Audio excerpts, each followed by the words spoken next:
እግዚአብሔርን በመተማመን የሚጠባበቁ ግን ኃይላቸውን ያድሳሉ፣ እንደ ንስር በክንፍ ይወጣሉ፣ ይሮጣሉ፣ ይሄዳሉ፣ አይደክሙም፣ አይታክቱም።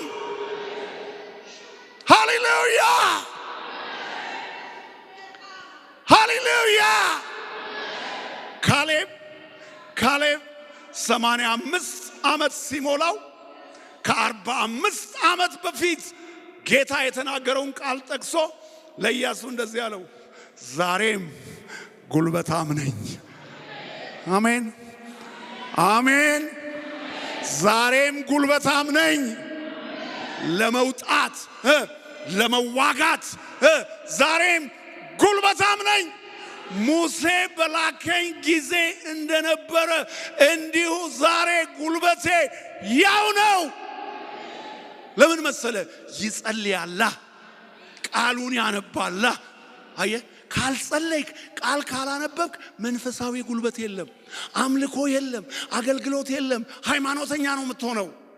ስትጸልይ ጉልበት ይጨምራል። ቃሉን ስታነብ ጉልበት ይጨምራል፣ አቅም ይጨምራል፣ አገልግሎት ይጨምራል።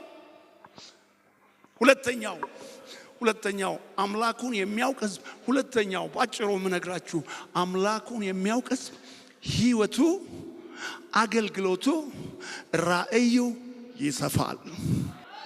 አብርሃም ከሎጥ በሚለይበት ጊዜ ሎጥ ለምለሙን ውሃውን ሲወስድበት እሱ ወደ አሸዋው ሲሄድ እግዚአብሔር መጣና አብርሃም አለው፣ ዓይንህን አንሳ።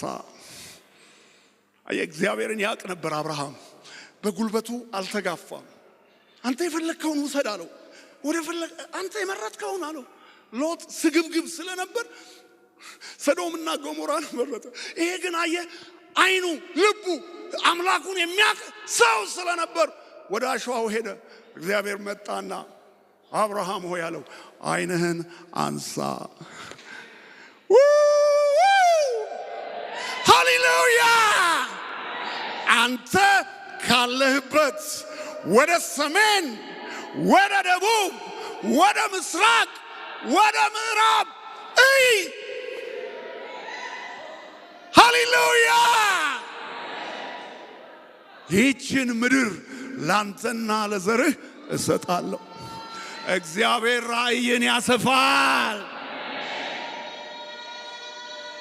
ትንሽ ራእይ ያላችሁ፣ በጣም ጭልጭል የምትል ራእይ ካላችሁ ስትሮንግሊ ጸልዩ፣ ስትሮንግሊ ቃሉን አንቡ። እግዚአብሔር ራእያችሁን ያሰፋል። አምላኩን የሚያውቅ ሕዝብ ራእዩ ይሰፋል፣ ድንበሩ ይሰፋል። የኛ አምላክ ሰፊ ነው። ራእይን ብቻ ሳይሆን ልብንም አእምሮንም ያሰፋል። አእምሮን ያሰፋል፣ ልብን ያሰፋል። ለሰለሞንም እንደ ባህር ዳር አሸዋ የልብ ስፋት ሰጠው።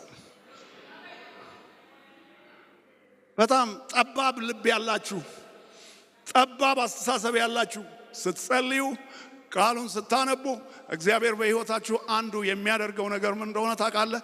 አእምሮህን ያሰፋል፣ ልብህን ያሰፋል፣ በፍቅር እንድትሸካከም ያደርጋል። ትዳርህ የጣፈጠ ይሆናል፣ ኑሮህ የጣፈጠ ይሆናል።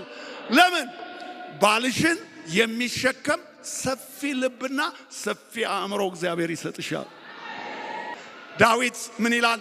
እግዚአብሔር ወደ ሰፊ ስፍራ አወጣኝ ይላል። አሜን። ወደ ሰፊ ስፍራ ያወጣሻል። ታምኛለሽ? ወደ ሰፊ ስፍራ ያወጣል። ታምናለህ? ሃሌሉያ። ይስሐቅ እግዚአብሔርን ያውቅ ነበር። በጌራራ ተቀመጥ አለው፣ ተቀመጠ። ቦታው ረሃብ ነው፣ ቦታው ችግር ነው፣ ቦታው መከራ ነው።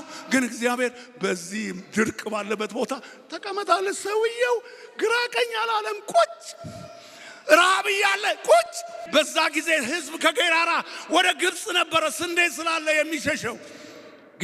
ይስሐቅ እግዚአብሔርን ያውቅ ነበር። ቁጭ ግብፅ ጌራራ ቁጭ ተቀመጥ፣ እኔ በምልህ ስፍራ ተቀመጠ። ተቀመጠ ተቀመጠ ተቀመጠ ተቀመጠ። እግዚአብሔር በዛ ድርቅ ምድር 100 እጥፍ አበዛው። ሃሌሉያ! አበዛው። ጠላቶቹን መታለት። ጉድጓድ እዚህ ሲቆፍር መተው ይመቱታል፣ ያባረሩታል። ግን ተስፋ አይቆርጥም። አምላኩን ያውቅ ነበራ።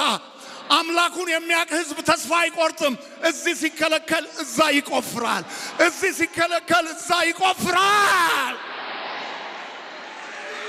ሃሌሉያ!